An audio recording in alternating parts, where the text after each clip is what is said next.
up to COVAX. But doesn't that still kind of, interfere with each other? I mean, basically, if you want to equitably distribute the vaccine, globally, then all the vaccine that countries are hoovering up with their bilateral agreements are basically outside of that scope, right? So how do you see the kind of connection between these two different mechanisms? That's also for Dr. Aylward.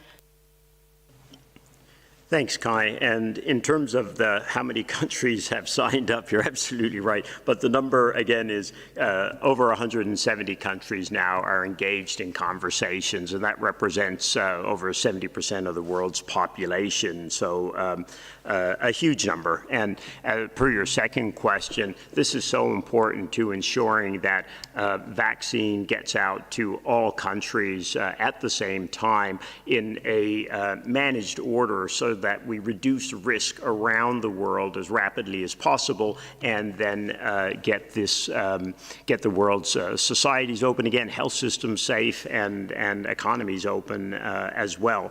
And on the question about does the new changes in the design of the COVAX facility affect the ability to equitably allocate the vaccine, actually it makes it much better, because whether or not countries have signed bilateral deals or is individual countries or groups of countries, the important thing is how that vaccine is used and the order in which that vaccine is used. And what we're looking for, and the Director General emphasized last week and again today, is the more countries that join forces with the COVAX facility, the more they can work together in a coordinated manner to ensure that we roll these vaccines out at the same time and equitably across countries. Now, not just because this is the right thing to do, but what we've learned over the last few months is this is absolutely essential. No country can emerge from this crisis alone.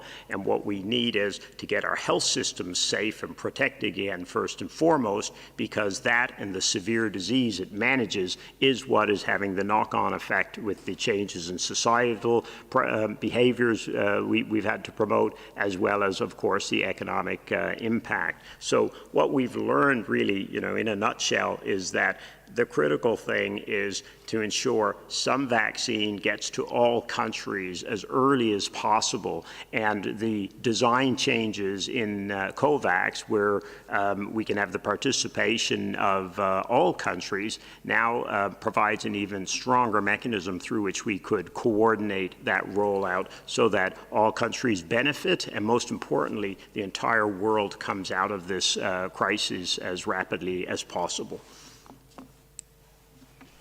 Thank you, Dr. Aylward. So now we will go to Chen from China Daily. Chen, could you please unmute yourself and ask your question?